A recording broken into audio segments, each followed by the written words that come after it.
வணக்கம். திசைகளின் 10 மணி செய்திகள். மாணவி மரணம், நீதி கோருகின்றனர் பெற்றோர் கோபாலன் மகேஸ்வரி தம்பதியர். கில்லானில் உள்ள ஓர் இடைநிலை பள்ளியில் விஷம் குடித்து உயிர் இழந்ததாக கூறப்படும் 17 வயது மாணவியின் பெற்றோர் கோபாலன் மகேஸ்வரி தம்பதியர் தங்கள் மகளின் மரணத்திற்கு நீதி கோரி போராட்டத்தை தொடங்கியுள்ளனர். தங்கள் மகள் உயிர் பறிபோனதற்கு அவருக்கு உடனடியாக சிகிச்சை அளிப்பதற்கான ஏற்பாடுகளை செய்வதற்கு பள்ளி நிர்வாகம் தவறிவிட்டதாக 47 வயது எம் கோபாலனும் 45 வயது பி மகேஸ்வரியும் குற்றம் சாட்டினர். கடந்த மே 27ஆம் தேதி நிகழ்ந்த இந்த சம்பவத்தில் பள்ளி பணியாளர்கள் விரைந்து செயல்படவில்லை. மாறாக கில்லான் பெரிய மருத்துவமனை மிக அருகாமையில் இருந்தும் ஆம்புலன்ஸ் வண்டியின் வருகைக்காக நீண்ட நேரம் காத்திருப்பதற்கு முடிவு எடுத்துள்ளனர் என்று அந்த தம்பதியர் கூறுகின்றனர். பள்ளிக்கு அருகில் உள்ள கிளினிக்கிற்கு 2 நிமிடத்தில் சென்றுவிட முடியும். அதேவேளையில் கில்லான் தெங்கு அம்புவான் ரஹிமா பெரிய மருத்துவமனைக்கு 15 நிமிட பயணம்தான். ஆனால் பள்ளி நிர்வாகம் தங்கள் மகளை அருகில் உள்ள கிளினிக்கிற்கோ அல்லது மருத்துவமனைக்கோ உடனடியாக கொண்டு செல்ல முடிவு செய்யவில்லை. மாறாக பள்ளியின் SOP நடைமுறையின்படி பெற்றோர்கள் பள்ளிக்கு வந்தால் மட்டுமே சம்பந்தப்பட்ட மாணவியை கிளினிக்கிற்கோ அல்லது மருத்துவமனைக்கோ கொண்டு செல்ல முடியும் என்று தங்கள் மகளை பள்ளியிலேயே கைவிட்டனர் என்று இன்று நடைபெற்ற செய்தியாளர்கள் கூட்டத்தில் கோபாலனும் மகேஸ்வரியும் தெரிவித்தனர். மேலும் ஆம்புலன்ஸ் வண்டி பள்ளிக்கு வரும் வரையில் தங்கள் மகளை காப்பாற்றுவதற்காக அவசர சிகிச்சை அளிப்பதற்கான எந்த ஒரு முயற்சியையும் பள்ளி நிர்வாகம் எடுக்கவில்லை. அவர்கள் அமல்படுத்திய SOP நடைமுறைகள் குறித்து விளக்கம் கேட்டபோது பள்ளி நிர்வாகம் தங்களுக்கு ஒத்துழைக்க தவறிவிட்டதாக அவர்கள் குற்றம் சாட்டினர். தற்போது தங்கள் மகள் உயிருடன் இல்லை. அவர் ஒருவேளை மாரடைப்பினால் இறந்திருந்தால் கூட ஓரளவு ஏற்றுக்கொள்ள முடியும். ஆனால் பள்ளியில் உயிருக்கு போராடிக் கொண்டிருக்கும் தங்கள் மகளை கிளினிக் அல்லது மருத்துவமனைக்கு கொண்டு செல்வதாக தங்களுடன் தொலைபேசியில் பேசியிருந்தால் கூட நாங்கள் அனுமதி கொடுத்திருக்க முடியும். ஆனால் பள்ளி முதல்வரோ அல்லது ஆசிரியர்களோ யாருமே தங்களுடன் தொடர்பு கொள்ளவில்லை என்று அவர்கள் குற்றம் சாட்டுகின்றனர். தங்கள் மகள் ஆம்புலன்ஸ் வண்டியில் ஏற்றப்பட்டு மருத்துவமனையில் சென்றடைவதற்கு முன்னதாக உயிர் பறிபோனதாக அவர்கள் சோகத்துடன் விவரித்தனர். தமது மகளை விஷம் குடிக்கும்படி வற்புறுத்தியதாக கூறப்படும் 3 மாணவர்களுக்கு எதிராக கில்லானில் 2 போலீஸ் புகார்கள் செய்யப்பட்டிருப்பதையும் அவர்கள் சுட்டிக்காட்டினர். இந்த சம்பவம் குறித்து வெளியில் எதுவும் பேசக்கூடாது என்று கூறி சம்பவத்தை நேரில் பார்த்த மாணவிகள் பள்ளி நிர்வாகத்தினால் வாயடைக்கப்பட்டுள்ளனர் என்றும் அவர்கள் குற்றம் சாட்டியுள்ளனர். பள்ளிக்கு விஷம் எவ்வாறு கொண்டு வரப்பட்டது, அதனை கொண்டு வந்தவர் யார் என்பது குறித்து போலீசார் விரிவான விசாரணை மேற்கொள்ள வேண்டும் என்று அந்த தம்பதியர் கோரிக்கை விடுத்துள்ளனர். அதேவேளையில் பள்ளி நிர்வாகத்தின் அலட்சிய போக்கினால் தங்கள் மகள் உயிர் போனதாக அவர்கள் குற்றம் சாட்டுகின்றனர். நாட்டின் புதிய தலைமை நீதிபதியின் பெயர் இன்று அறிவிக்கப்படலாம் என்று கூறப்பட்ட நிலையில் இன்று எந்தவொரு அறிவிப்பும் வெளியிடப்படாதது தலைமை நீதிபதி நியமன விவகாரம் தொடர்ந்து கேள்விக்குறியானது. இன்று நடைபெற்ற ஆட்சியாளர்கள் மாநாட்டிற்கு பிறகு புதிய தலைமை நீதிபதியின் பெயர் அறிவிக்கப்படும் என்று எதிர்பார்க்கப்பட்டது. ஆனால் அது தொடர்பான எந்தவொரு அறிவிப்பும் வெளியிடப்படவில்லை. ஆட்சியாளர்கள் மாநாட்டில் என்ன பேசப்பட்டது என்பது குறித்து விளக்கம் அளிக்கப்பட்டதே தவிர தலைமை நீதிபதி நியமனம் குறித்து எந்த ஒரு அறிவிப்பும் வெளியிடப்படவில்லை. சீனாவிற்கு பயணம் மேற்கொள்ளும் மலேசியர்களுக்கு 90 நாட்கள் வரை இலவச விசா வழங்கப்படுகிறது. இது நாளை ஜூலை 17ஆம் தேதி வியாழக்கிழமை முதல் அமலுக்கு வருவதாக மலேசியாவிற்கான சீன தூதரகம் அறிவித்துள்ளது. மலேசியாவும் சீனாவும் கொண்டுள்ள பரஸ்பர ஒப்பந்தத்தின் அடிப்படையில் சீனாவிற்கு பயணம் மேற்கொள்ளும் மலேசியர்களுக்கு 180 நாள் காலத்திற்குள் மொத்தம் 90 நாட்கள் வரை குறுகிய கால வருகைக்காக இந்த விசா விலக்களிப்பு வழங்கப்படுவதாக அது அறிவித்துள்ளது. இஸ்தானா நெகாராவில் இன்று நடைபெற்ற 269வது ஆட்சியாளர்கள் மாநாட்டில் தேசிய பாதுகாப்பு விவகாரங்கள், நீதிபதிகள் நியமனம் மற்றும் வேப் மின் சிகரெட்டை தடை செய்வது உட்பட பல விவகாரங்கள் முக்கியமாக விவாதிக்கப்பட்டுள்ளன. மேன்மை தங்கிய ஸ்லாங்கூர் சுல்தான் ஷரஃபுடின் இட்ரிஸ் ஷா தலைமையில் இந்த மாநாடு நடைபெற்றதாக அரச முத்திரை காப்பாளர் தான் ஸ்ரீ ஷேட் டேனியல் ஷேட் அஹ்மத் வெளியிட்ட ஒரு அறிக்கையில் தெரிவித்துள்ளார். நாட்டின் தேசிய பாதுகாப்பு குறித்து போலீஸ் படை தலைவர் டத்தோஸ்ரீ முகமது காலித் இஸ்மாயிலும் ராணுவ தளபதி ஜெனரல் தான்ஸ்ரீ முகமது நிசாம் ஜஃபாரும் ஆட்சியாளர்களுக்கு விளக்கம் அளித்தனர். இதேபோன்று கூட்டரசு நீதிமன்றம், அப்பீல் நீதிமன்றம், உயர் நீதிமன்றம், சபா சரபா உயர் நீதிமன்றம் ஆகியவற்றின் நீதிபதிகள் நியமனங்கள் காலியாக இருந்து வரும் தலைமை நீதிபதி மற்றும் அப்பீல் நீதிமன்ற தலைவர் ஆகிய பதவிகள் நிரப்பப்படுவது குறித்தும் ஆட்சியாளர்கள் முக்கியமாக விவாதித்ததாக தான்ஸ்ரீ ஷேட் டேனியல் தெரிவித்தார். கடந்த ஆண்டு ஷாலாமில் நடைபெற்றதாக கூறப்படும் சர்ச்சைக்குரிய ஹாத்தி திருமண ஊக்குவிப்பு நிகழ்ச்சியில் நிர்வாணம் சம்பந்தப்பட்ட செயல்பாடு இடம்பெற்றிருப்பதை போலீசார் உறுதிப்படுத்தியுள்ளனர். 2024 ஆண்டு செப்டம்பர் 27 தேதி முதல் 30 தேதி வரை நடைபெற்ற இந்த நிகழ்ச்சியின் இறுதி நாளில் குவீன்ஸ் நைட் என்ற பெயரில் ஆடை களைந்து நிர்வாண நடனங்கள் இடம்பெற்றதாக ஸ்லாங்கூர் மாநில போலீஸ் தலைவர் டத்தோஸ்ரீ உசேன் ஒமார் கான் கூறினார்.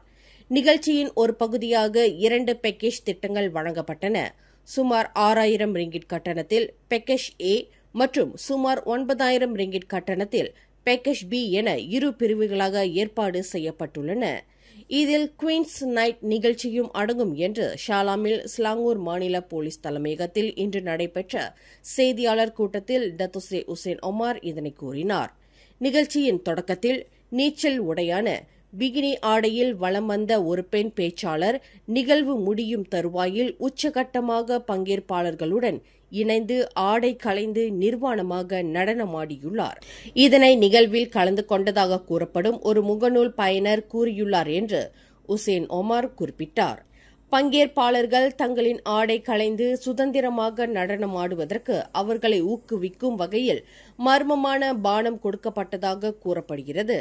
இதுகுறித்து போலீசார் தீவிரமாக ஆராய்ந்து வரும் வேளையில் இந்த நிகழ்வில் பங்கேற்றவர்கள் போலீசாரின் விசாரணைக்கு உதவ முன்வர வேண்டும் என்று உசேன் ஒமார் கேட்டுக் கொண்டார். இதுவரை 6 பேர் கைது செய்யப்பட்டுள்ளனர். அதில் 4 பெண்கள் மற்றும் 2 ஆண்கள் அடங்குவர். இதில் திருமணமான தம்பதிகள் அடங்குவர் என்று அவர் சுட்டிக்காட்டினார். எரிபொருள் வாராந்திர விலை நிர்ணயிப்பில் பெட்ரோல் RON 97 மற்றும் தீபகற்ப மலேசியாவில் டீசல் ஆகியவற்றின் விலை லிட்டருக்கு 3 காசு உயர்ந்துள்ளது. பெட்ரோல் RON 97 3 ரிங்கெட் 21 காசுக்கும் டீசல் 2 ரிங்கெட் 91 காசுக்கும் விலை உயர்த்தப்பட்டுள்ளது. பெட்ரோல் RON 95 விலையில் எந்த மாற்றமும் இல்லை. அது தொடர்ந்து 2 ரிங்கெட் 5 காசுக்கு விலை நிலைநிறுத்தப்பட்டுள்ளதாக நிதி அமைச்சு ஓர் அறிக்கையில் தெரிவித்துள்ளது. இம்மாதம் 1 தேதியிலிருந்து SST எனப்படும் விற்பனை சேவை வரி அமலாக்கத்தை தொடர்ந்து பொருட்களின் விலைகள் உயர்த்தப்படாமல் இருப்பதை உறுதி செய்வதற்கு உள்நாட்டு வாணிபம் மற்றும் வாழ்க்கை செலவின அமைச்சின் சோதனை நடவடிக்கைகள் தொடரும் என்று அதன் அமலாக்கப் பிரிவின் தலைமை இயக்குநர் டத்தோ அஸ்மான் அடாம் தெரிவித்துள்ளார். பொறுப்பற்ற வர்த்தகர்கள் SST அமலாக்கத்தை தங்களுக்கு சாதகமாக பயன்படுத்திக் கொண்டு பொருட்களின் விலையை கண்மூடித்தனமாக உயர்த்தி விடாமல் இருப்பதற்கு மக்கள் அதிகமாக கூடுகின்ற பகுதிகளை இலக்காக கொண்டு இந்த சோதனை நடத்தப்படும் என்று அவர் குறிப்பிட்டார்.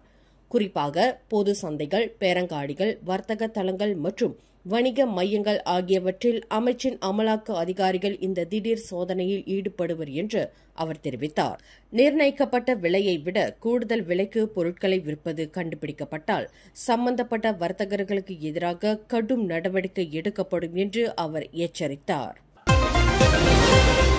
மலேசிய ஊழல் தடுப்பு ஆணையமான SPRM இன்று முதல் முறையாக மறைந்த தியோ பெங் ஹாக்கின் குடும்பத்தினரிடம் பகிரங்க மன்னிப்பு கோரியது.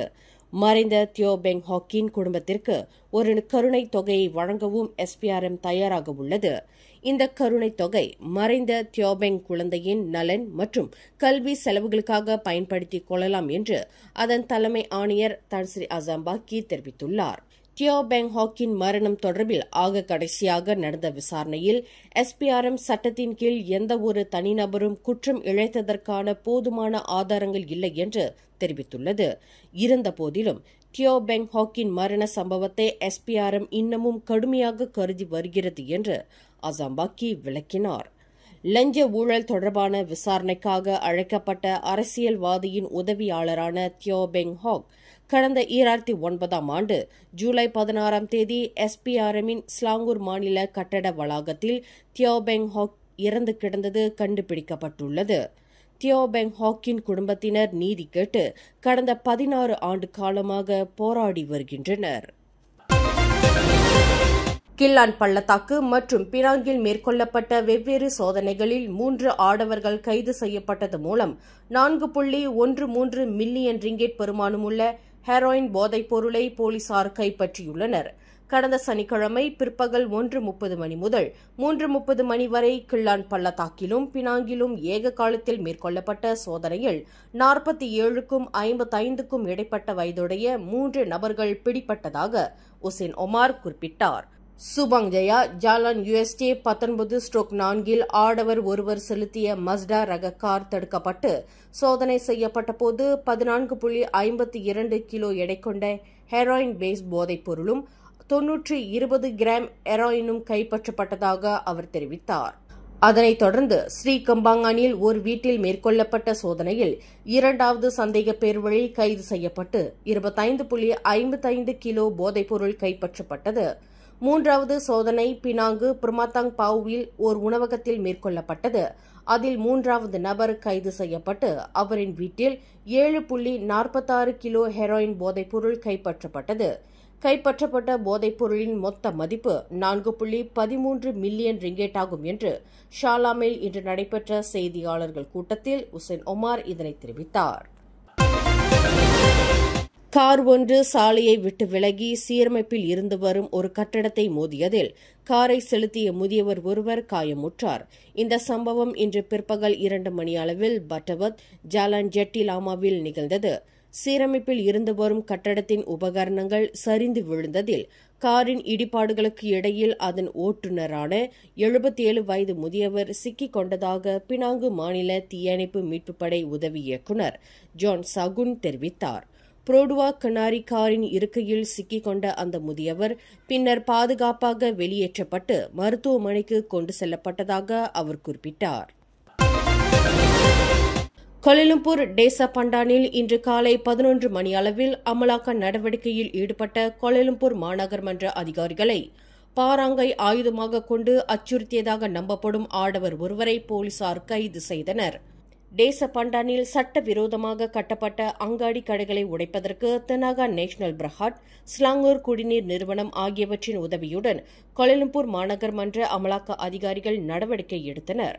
அப்போது திடீரென்று பாராங்குடன் தோன்றிய 43 வயது நபர் ஒருவர் மிரட்டும் தோரணையில் செயல்பட்டபோது அமலாக்க அதிகாரிகளுக்கும் அப்பகுதியில் உள்ள மக்களுக்கும் கடும் வாக்குவாதம் ஏற்பட்டது.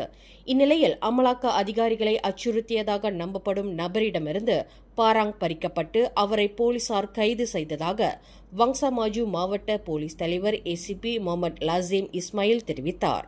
அந்த நபர் தற்போது தடுத்து வைக்கப்பட்டு விசாரணை செய்யப்பட்டு வருவதாக அவர் மேலும் கூறினார். மனித கடத்தலில் ஈடுபட்டதாக நம்பப்படும் 12 வெளிநாட்டவர்களை போலீசார் கைது செய்துள்ளனர்.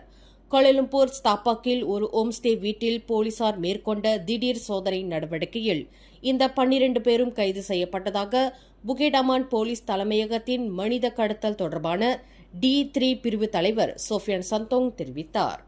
உளவுத்துறை மூலம் கிடைக்கப்பெற்ற தகவலின் அடிப்படையில் நேற்றிரவு 9 மணிக்கு அந்த வீட்டில் சோதனை மேற்கொள்ளப்பட்டதாக அவர் குறிப்பிட்டார்.